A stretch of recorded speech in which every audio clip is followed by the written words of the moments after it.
Hi, guys. It's so good to see you.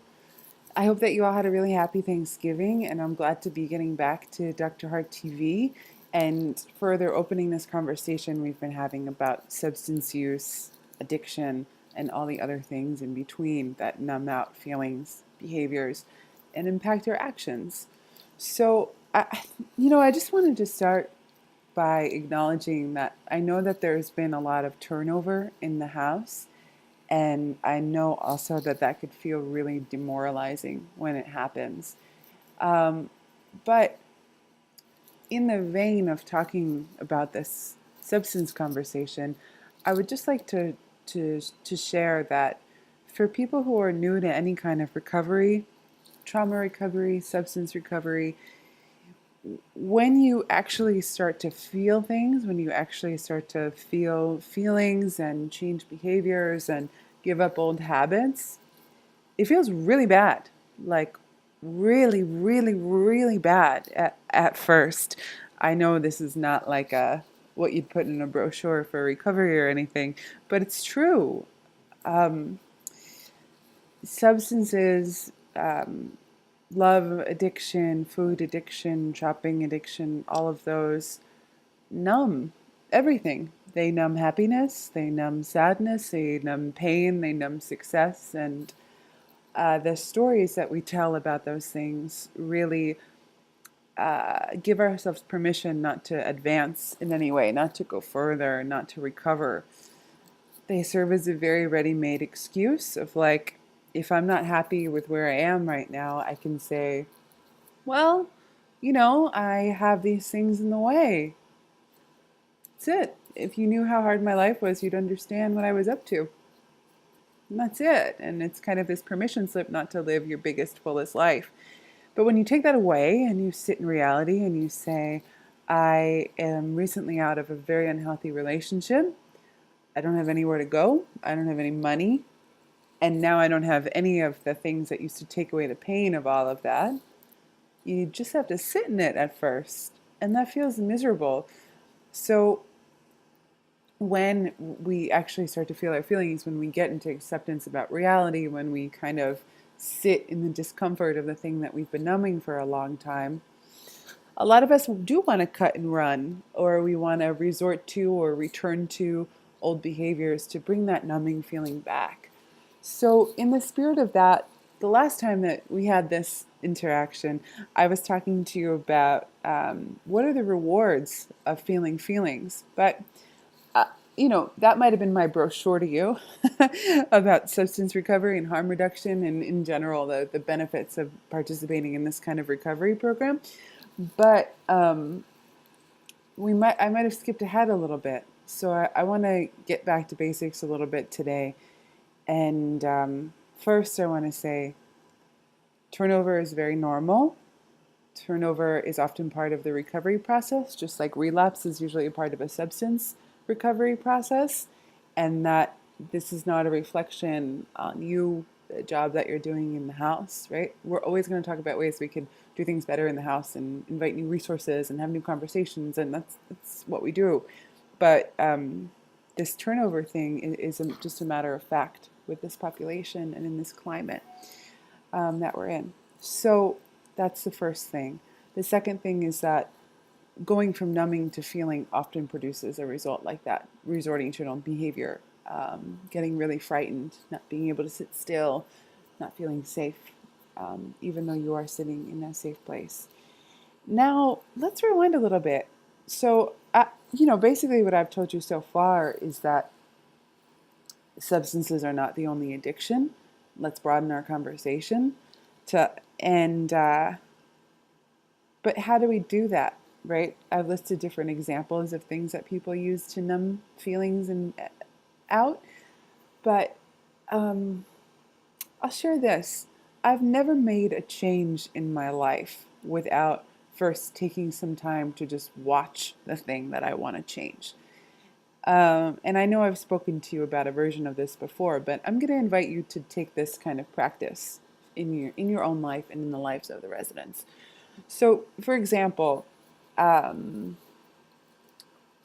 sugar is a really good example of something that can help us numb something or give us a quick dopamine hit, or we're having a bad day and buy candy on the way home and it feels amazing. And right, we can use sugar as a good example.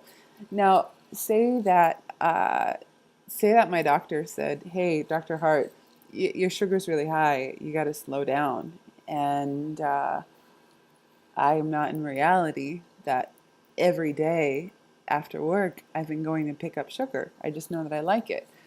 So instead of just cutting it out of my life, which is fine, right? Might do the trick in the short term, but just cutting it out doesn't mean that I've ever identified that relationship I have to it. It doesn't ever mean that I think like that I know why I do that every day. So instead of just doing that, I'm like, all right, Doc, I see we've got this sugar problem. And I just watch myself. When am I buying that candy? What do I feel like when I eat it? What do I feel like after I eat it? Do I have a stomach ache? Am I giving myself a stomach ache every day?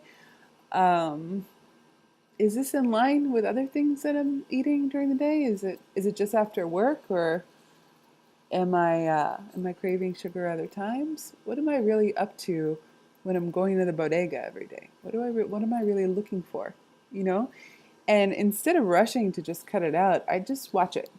And with a harm reduction model, after you watch it for a little while, you can say, all right, my plan is just to do that 3 times this week instead of 7. And that could be a stage of change, right? And that can happen only because I understand and I've given myself time to think like, oh man, that doesn't agree with me.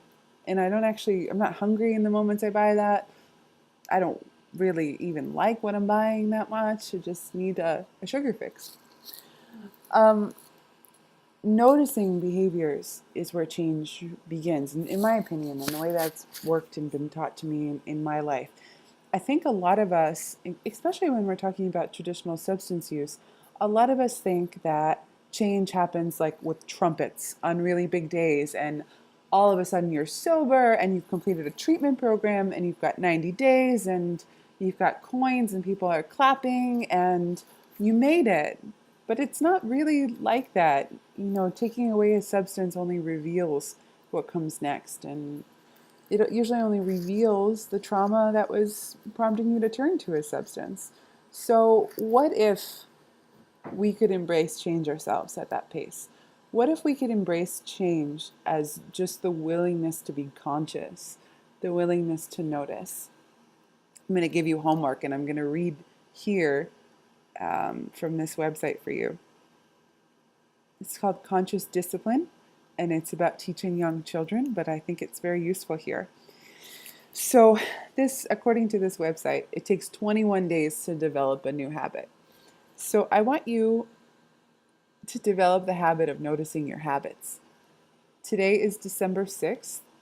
What could happen if we made this practice of noticing until 21 days would be December 27th, right? What if we took this through the holiday and just developed the habit of watching our habits? What could you learn about yourself? What could you learn about other people? Now, noticing other people doesn't mean we're telling them, hey, I see you're eating a lot of sugar every day. It just means we're kind of watching and we're kind of just understanding, maybe developing more empathy or developing more compassion about the motives of why we do what we do. So, the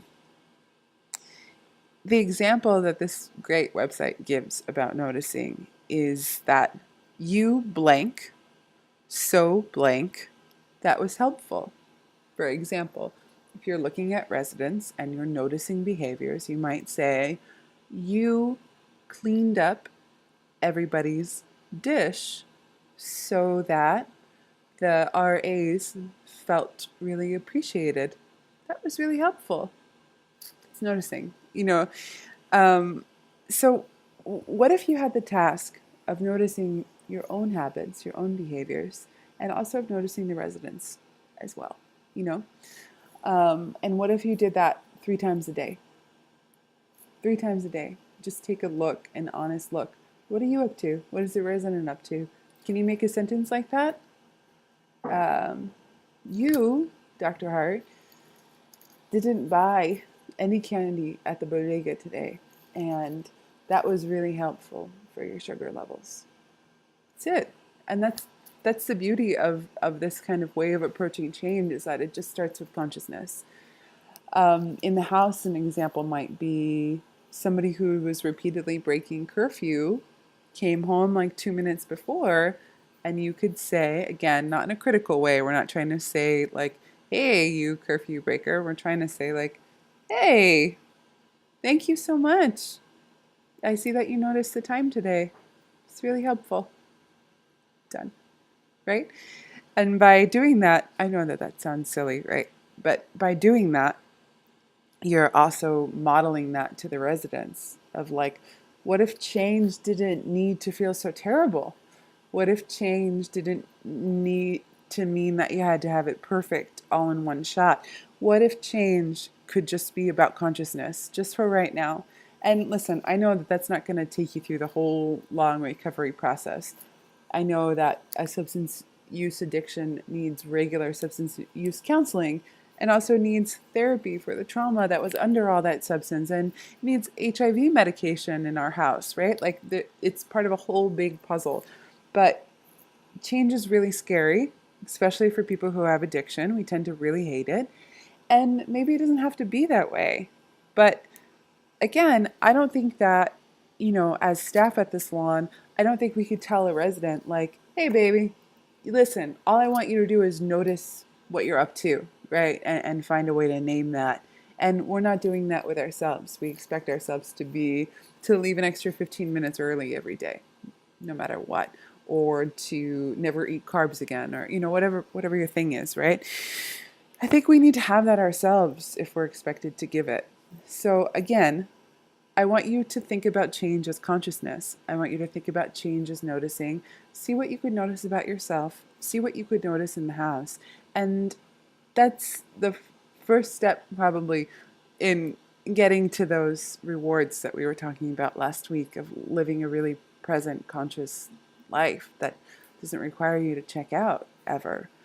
I know that's a tall order, and I'm going to be there with you this week and a week later in December also. And I'd love to hear from you, and I'd love to check in with you to see how that's going.